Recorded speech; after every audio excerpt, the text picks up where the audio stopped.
Hi folks, welcome to Scotland, welcome to COP26 and welcome to the Abenco Southern Company session on leveraging technology to positively disrupt the status quo. I'm Alan Somerville, the Chief Sustainability Officer of Abenco, and I'm delighted to be joined this evening by Jim Heath from Southern Company and Brian Van Buskirk from Abenco. So let's start.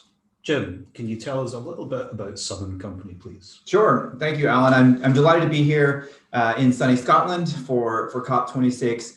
Southern Company, as some of you may know, is one of the leading utilities in the United States. We are an electric and gas utility with nearly 9 million customers spread out across Alabama, Georgia, and Mississippi, which is our core electric territory, and gas customers in Georgia, Tennessee, Virginia, and in Illinois.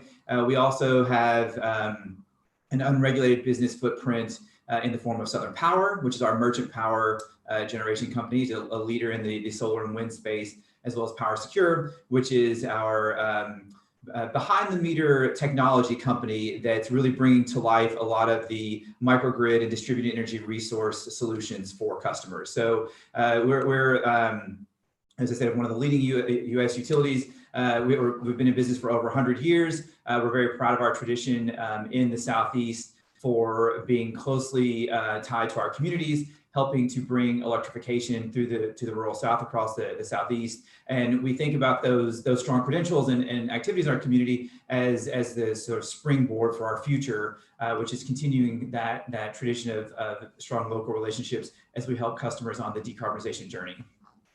Great. So given all that, Jim, what is Southern Company doing to kind of positively disrupt the status quo, and maybe just give us a sense of what your innovation agenda is as well? Sure. So we're really doing a lot in the innovation space, and if you'll permit a quick historical detour, Southern Company has a long tradition in innovation, starting with our focus and emphasis on R&D. So our internal R&D team recently celebrated its 50th birthday, if you will, in the R&D space. And they historically have been focused on things like improving operational performance at plants and really being laser focused on the operations of the grid. That's our core business. And more recently, they've shifted their focus a bit to adopt things like end-use technologies. We now run the National Carbon Capture Center, which will be critical, in the journey to net zero. So we have a long history of, I'd say, internally focused R&D activities. But then we also have an external view around innovation that includes, at our leadership level, several of our key executives and leaders like Kim Green, who's on the board of the Gas Technology Institute, Stan Connolly, who works closely with EPRI, leaders like that who are trying to bring about help the industry along the transition as we reduce things like methane emissions and prepare the grid for a decarbonizing future. So, taking an external view and a leadership role in the industry.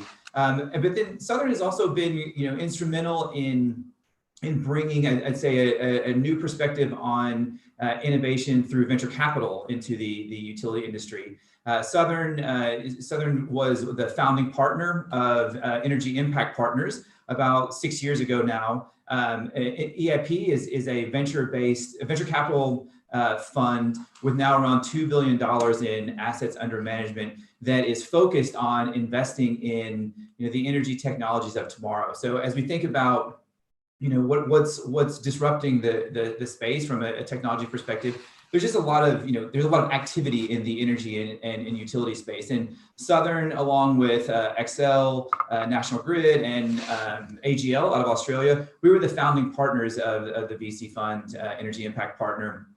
That fund has since grown tremendously. We've been now invested in over 75 startups, 75 companies that are now in the portfolio, and have also really brought together a coalition of other utilities other industrial groups that are associated with the energy transition. Brought all those folks to the table to help bring in, the subject matter expertise that we have as utilities and as operators of the grid, bring that to bear for investing in the energy transition. And then, really thinking about, well, once an investment has been made, and after we've gone through the work and the process of picking a company that we think is going to do well in this particular space, how do we then bring that technology or that business model innovation into the company, into building it into our DNA? So, as utilities, they can kind of be, they're not known for being the biggest innovators around. We don't have that reputation as such. And it can also be difficult to figure out exactly how to work with utilities. So what we've been able to do with EIP is really try and create that commercial connectivity between these startup companies and utilities as they look to grow their product. And we look to leverage their products for operational improvements and new products and services for customers that hopefully will generate customer satisfaction and growth. Excellent, quite a story. So, Brian, could you tell us a little bit about Abenco, please? Happy to, thank you. So Abenco is a Scottish-American company, and we're proud to be here.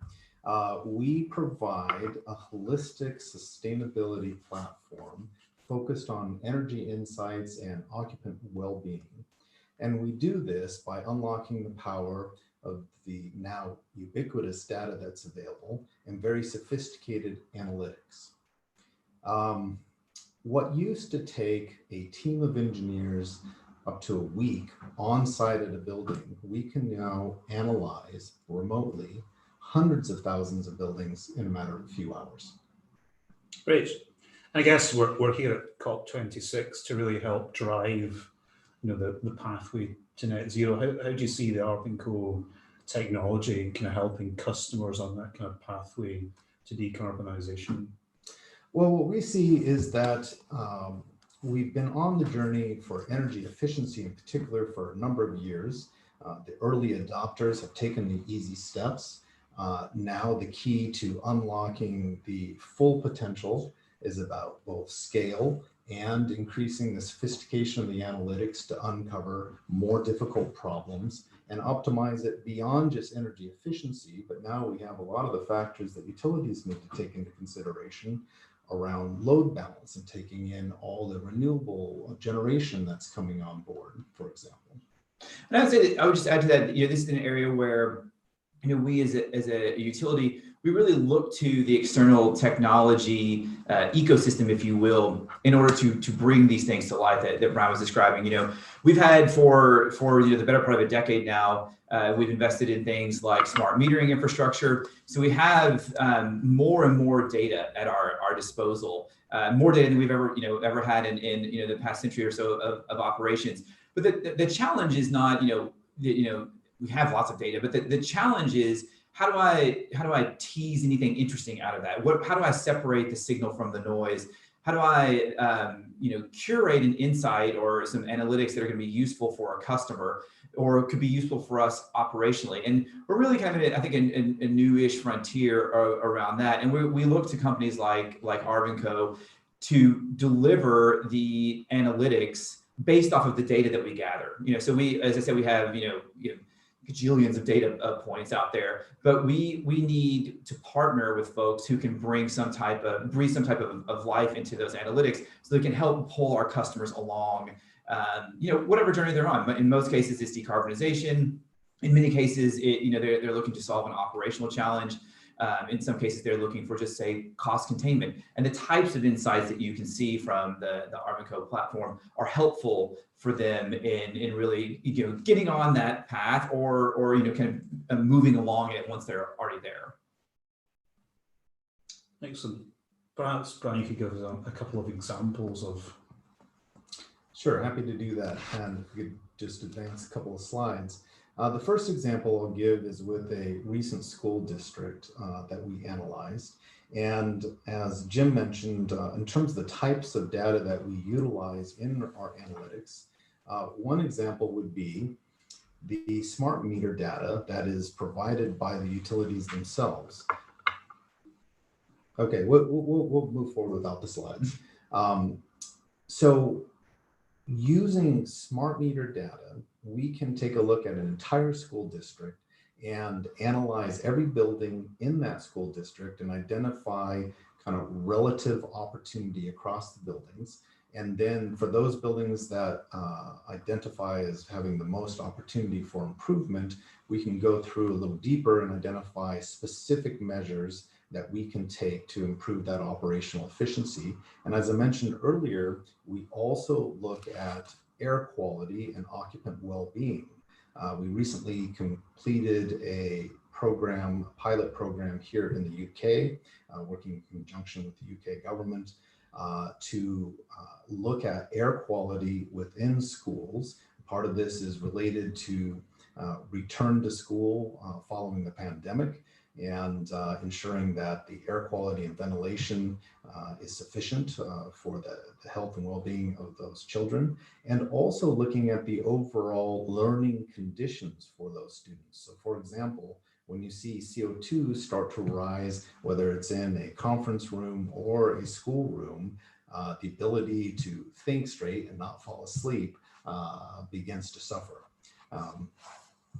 I'm not sure if you wanted to add to that. Oh no, just that I agree about just sometimes yeah. getting a little sleepy in the afternoon. So go on, please. Yeah, please. But I think it is a kind of, I think we find with customers now that the focus has changed from being about a kind of single issue challenge to that kind of, that kind of holistic overview of how a building performs. It's no longer about the energy or the well-being. It's now about that kind of combination of the two things together, which I think is an additional data challenge in itself, isn't it? Right, and the two sometimes can be at odds. And so the key is you cannot sort of take a crude tool to maximizing one or the other, but you have to figure out what the right thresholds or targets should be, and then how to balance or optimize the performance and the trade-offs between the two.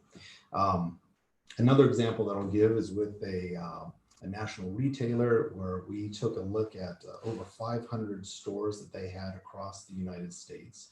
And here again, it's about using the tools to identify and prioritize basically investments. What can they do to either maximize return or minimize their energy spend, or perhaps have the most significant impact to reduce their carbon footprint. All of those factors can be taken into consideration in the analytics that we provide. And I think, kind of taking a step back, one of the things that I find interesting about this is, if you put yourself in the customer shoes, the question often is, well, I've set a goal and I know where I want to go, and I kind of have an idea of where I want to go on the timeline, but how do I even start? How do I get there? And that's why I think that software can be quite powerful and compelling for customers as they start down this journey. So when you think about that example of, I'm a national retailer, I've got 500 stores across across the UK, across the US, wherever, and you know that you want to get to a certain target. You probably have some interim dates, but you don't know exactly how to start. Well, you could send people to these locations and they can do building inventories, and they can do audits and whatnot. But I think from the customer perspective, you can move faster if you start with a this type of virtual audit and analysis, where you can look at your entire portfolio. You can see, I've got potentially 100 different things that I could do, but I really see the most potential, the most bang for my buck in terms of dollars, but also maybe even from a carbon lens or from a wellness lens. Here's where I should really start. And it's these top 3 activities or energy conservation measures.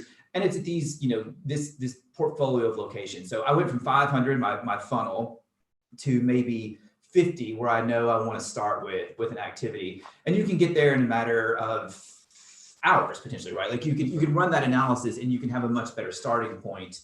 to kind of build your roadmap off of that. And that's what I think is so interesting about the power of kind of like big data and better analytics brought to life by folks like Abenco is you really set the customer off on that path in a faster, smarter, we hope, way. So Jim, that's a great example, and it's right at the heart of the approach that Abenco has taken to solving this problem, which is we recognize, especially early on when you're dealing with a portfolio of customers, or in the case of the national retailer I mentioned earlier, at the first steps, you don't want a big investment of time to figure out where you're going to allocate your resources. And so what we do on our first wave of analytics is what we call no-touch scale analytics. So basically, we gather all the data, we do the analysis, we prepare the portfolio report and the recommendations.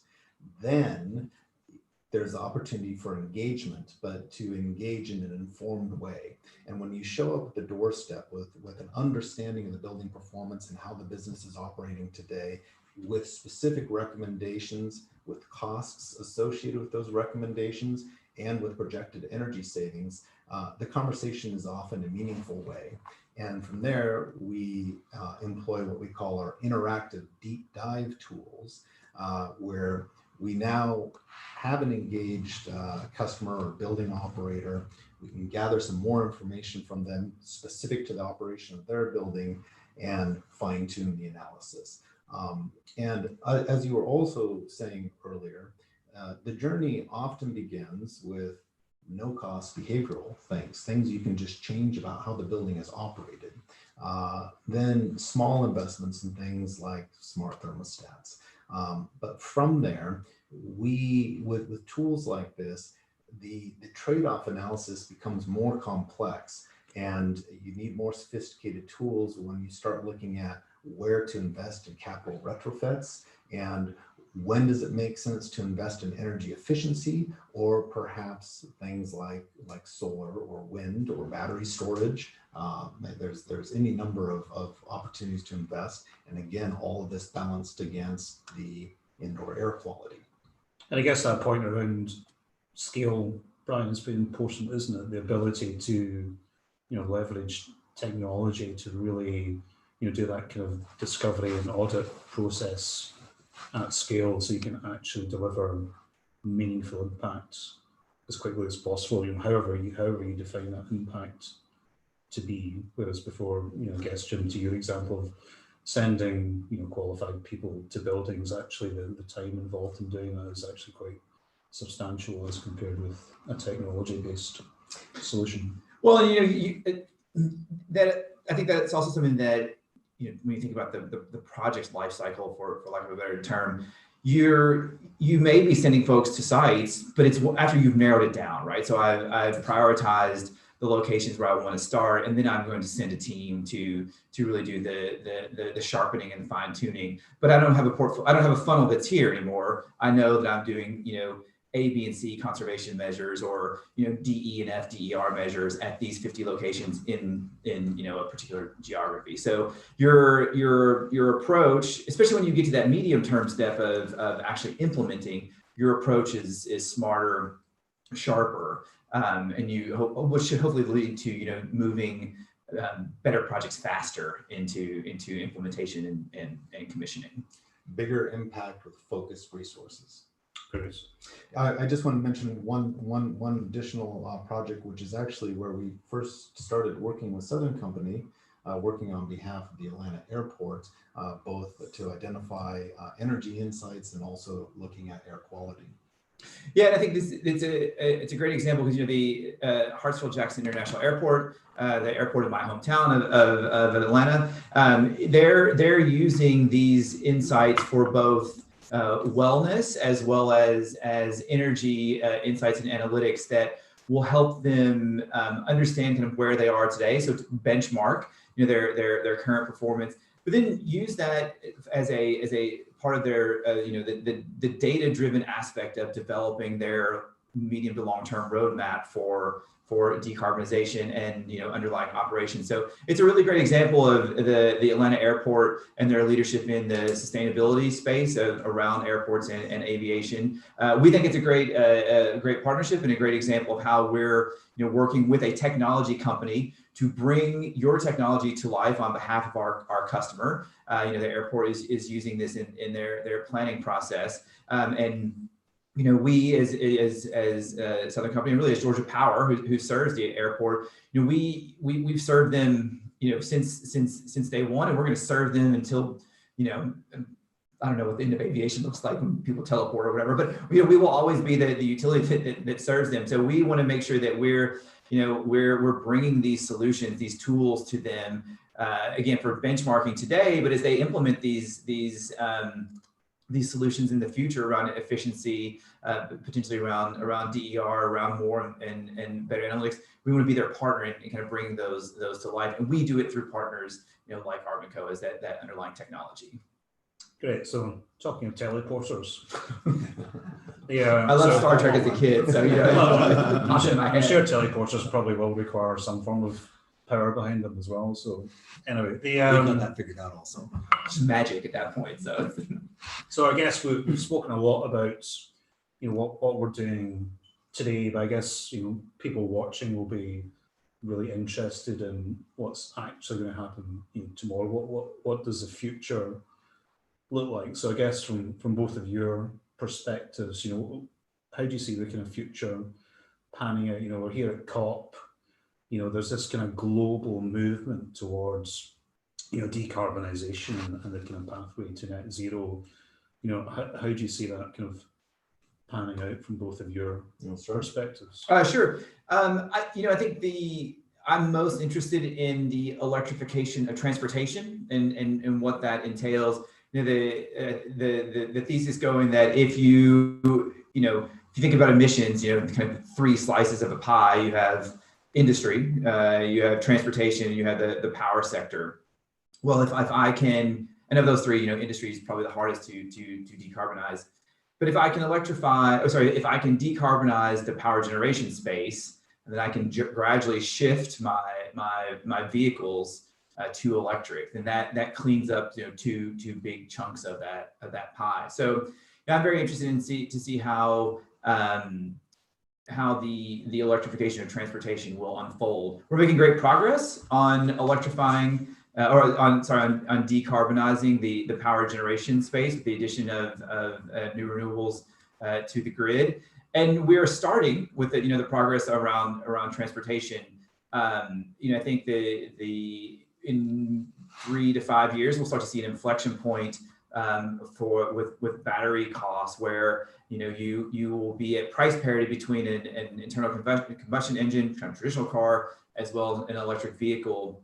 So consumers will be more and more thinking about this. They'll go in the showroom and they'll be happy with either car from a price point perspective. But then it really becomes a lot about kind of the customer experience around charging. You're shifting a lot of that, from kind of your traditional, go to a gas station, pump gas, and maybe get a drink in the retail location, drive away, rinse and repeat. You're shifting that to one that is newer for customers, right? A lot of folks will charge at home. There still is going to be some notions of range anxiety about taking your car on long trips. So there's a lot of work to be done in that space to really smooth out that customer experience. From our perspective as a utility, what does that mean for new infrastructure, right? If you're adding a lot of electric vehicles to the grid, you're adding a lot of mobile load across the space, and that's fairly new for us, in fact, to be able to do that. It's exciting, but it's new for us. We've worked with one of our EIP portfolio companies called Volta to help develop a tool called Predict EV that is built off of Volta's underlying their core technology, which is an AI for siting electric vehicle charging equipment. We've worked with them to kind of bring that particular technology to life from the utility perspective in thinking about and planning for new EV load. So where will EVs live? Where are they growing organically? Where do we think they're going to be charging? Where they're going to be housed in garages and whatnot? And then how do we as utilities support that? Like how do we build the corridor charging, for example, that might be necessary to connect all these different pockets of new EVs so that we can ease that range anxiety. And that's just really on the residential side. I think on the fleet side, where you have a tremendous opportunity to help customers not only save dollars, from a total cost of ownership perspective, so make it good economic choices, but then really for a lot of those commercial customers to achieve their sustainability goals from a holistic purpose, moving them into electrified fleets is tackling one of those harder to get components in the form of vehicles. So, but that's even more challenging because the vehicles aren't quite there yet, right? They're not on the road. So how do we help customers plan for that? How do we help them think through the management of the charging so that it's economically optimized? Maybe it's optimized for carbon. And we're working with a number of technology companies to help again bring those tools to life for customers.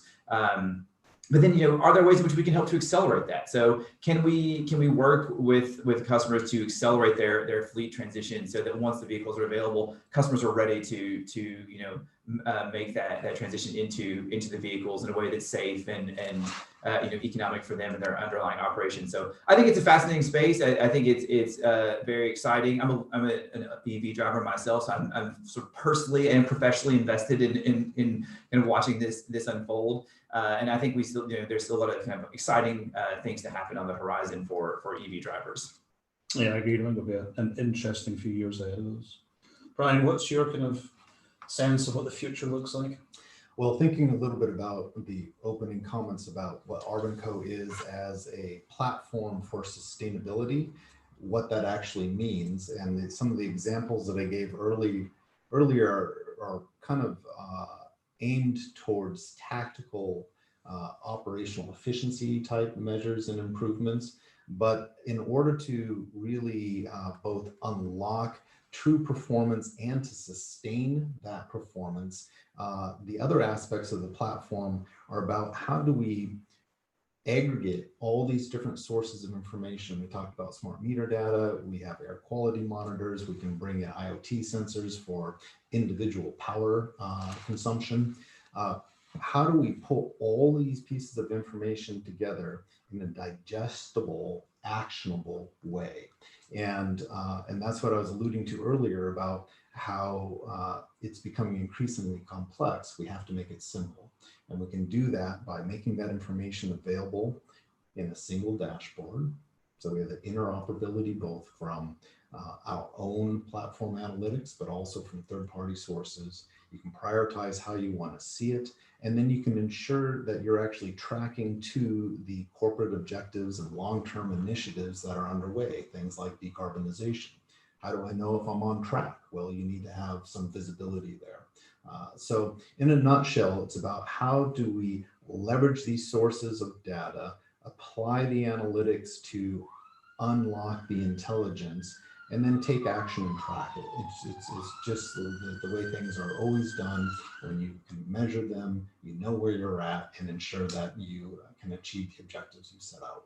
Yeah, I kind of agree with that. And I think the whole, especially in the UK here, that kind of understanding of the carbon performance of buildings and whether that performance is in line with your own kind of view on the carbon mitigation pathways and whether you're aligned with Paris or whatever comes out of Glasgow, in fact, I guess, as the carbon reduction pathway ahead of us. So yeah, I mean, there's a lot going on, but I think it's all kind of heading in the same direction. Very good. Okay, so I guess that brings us towards the end of our session. So thank you for joining us here at COP26. Thanks for listening. Hopefully we've demonstrated to you that Abenco and Southern Company individually and together are helping to leverage disruption to that kind of status quo by utilizing our technology. I think technology has a fundamental role to play in the in our kind of roadmap towards net zero, which, you know, I'm pretty confident that as a result of everything here that's happening in Glasgow will only become more and more of a priority as we move forward. So my thanks, and Thank you. thanks to you, Brian. Thanks, to Jim. you, Appreciate Jim. it.